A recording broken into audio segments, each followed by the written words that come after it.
तो सच्ची भक्ति आखिर है क्या? क्या वो बड़े बड़े चढ़ावों में है या फिर एक टूटे हुए दिल की खामोश सी पुकार में? आज महाशिवरात्रि के इस खास मौके पर चलिए एक ऐसी ही कहानी की दुनिया में चलते हैं जो हमें भक्ति के असली मतलब से रूबरू कराती है।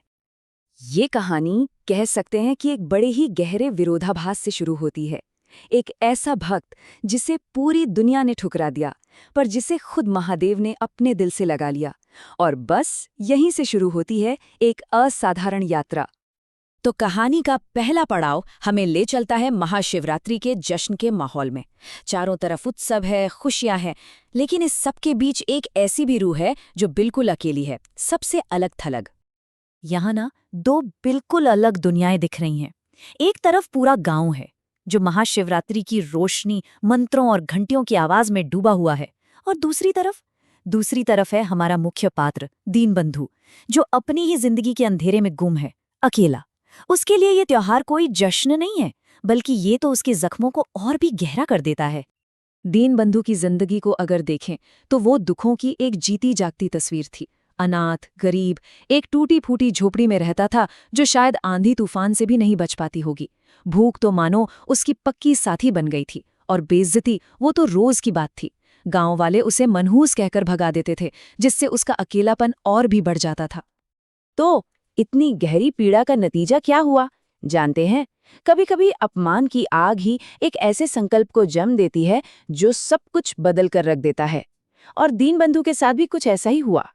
एक बार की बात है, गांव के मुखिया के बेटे की शादी थी। हर तरफ दावत का माहौल था। दीनबंधु भी बस एक निवाले की उम्मीद में वहां पहुंच गया, लेकिन उसे खाने की जगह क्या मिला? डंडे की मार और ये चुभने वाले शब्द। ये चोट सिर्फ उसके शरीर पर नहीं लगी थी, ये तो उसकी आत्मा पर एक गहरा जख्म था।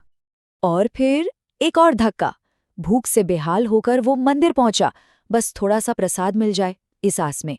पर वहां भी पुजारी ने उसे अपवित्र और नीच जाति का बोलकर भगा दिया। सोचिए जरा, इस घटना के बाद उसके मन में क्या सवाल उठा होगा? यही कि क्या भगवान के घर में भी उसके लिए कोई जगह नहीं है?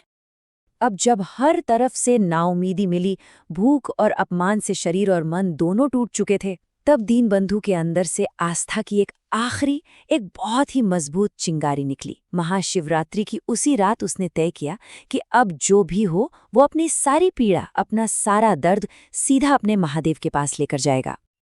और अब हम पहुंचते हैं कहानी के सबसे भावुक मोड़ पर, जब वो मंदिर पहुंचता है और उसकी पूजा का जो तरीका है वो एकदम अलग है। तो वो मंदिर पहुंचता है और देखता है कि हर किसी के हाथ में कुछ ना कुछ है। फूल हैं, फल हैं, बेलपत्र हैं, पर उसके हाथ बिल्कुल खाली। ना उसके पास दूध था, ना ही पूजा की कोई और चीज। दुनिया की नजर में उसके पास चढ़ाने के लिए कुछ भी नहीं था, कोई सांसारिक भेंट नहीं। लेकिन एक चीज थी जो वो चढ़ा सकता था, और वो थे उसके सच्चे आंसू, उसके दिल से निकला हुआ वो सच्चा दर्द, वो सच्ची भक्ति। और बस यही वो पल था। वो शिवलिंग के सामने बैठ गया और उसने अपना सारा दर्द, सारी तकलीफें, सब कुछ बहा दिया। उसके आंसू ही महादेव का अभिषेक बन गए, और उसका वो टूटा हुआ दिल वही बन गया सबसे पवित्र बेलपत्र। ये कोई चीजों का चढ़ावा नहीं था, ये तो उसकी आत्मा की एक गहरी, सच्ची पुकार थी। और अब कहानी का नजरिया अचानक बदल जाता है। धरती पर बसे इस मंदिर से सीधा कैलाश पर्वत पर। कैलाश पर ये सब देख रही माता पार्वती का दिल दीनबंधु की इस सच्ची और दर्द भरी भक्ति को देखकर पिघल जाता है। उसकी वो दर्द भरी पुकार सीधे उनके दिल में उतर जाती है। और तब वो भगवान शिव से उस भक्त के लिए एक बहुत ही करुणा भरी विनती करती है। वो कहती है, हे स्वामी, इस भक्त की भक्ति में ऐसी आग है जो मुझे भी जला रही है। मैं उसे इस हाल में नहीं देख सकती, कृपा करके उसे दर्शन दीजिए। और यहाँ भगवान शिव सच्ची भक्ति का असली मतलब समझाते हैं। वो कहते हैं कि सच्ची भक्ति तो वो है जो सबसे मुश्किल हालातों में भी टिकी रहे। दीनबंधु का विश्वास इतनी ठोकरें खाने के बाद भी जो डगमगाया नहीं, वही तो भक्ति का सबसे ऊंचा, सबसे सच्चा रूप है। और इस दिव्य बातचीत के बाद कहानी अपने आखिरी और सबसे बड़े मोड़ पर पहुंचती है, जहां सब कुछ बदल जाता है। दीनबंधु की उस सच्ची पुकार के जवाब में भगवान खुद प्रकट होते हैं। पूरे मंदिर में एक अलौकिक रोशनी फैल जाती है, और दीनबंधु अपनी आंखों के सामने साक्षात भगवान शिव और माता पार्वती को देखता है। भगवान शिव के ये शब्द दीनबंधु के जीवन भर के जख्मों पर मरहम की तरह काम करते हैं। वो कहते हैं, उठो मेरे भक्त, तुम्हारे आंसू दुनिया के किसी भी चढ़ावे से कई ज्यादा कीमती हैं। तुम्हारी अटूट आस्था ने तो कैलाश तक को हिला दिया है। और बस उस दिव्य आशीर्वाद के साथ ही दीनबंधु का काया पलट हो जाता है। पहला, उसके सारे दुख खत्म हो जाते हैं। दूसरा, उसका कमजोर शरीर अब एक दिव्य तेज से चमकने लगता है। और तीसरा, उसे एक नया नाम मिलता है, दीनबंधु यानी दीनों के मित्र से ज्ञान बंधु यानी ज्ञान का मित्र। और वो गांव वाले जिन्होंने उसे हमेशा धुतकारा था, वो सब बस हैरान चुपचाप खड़े ये चमत्कार देख रहे थे।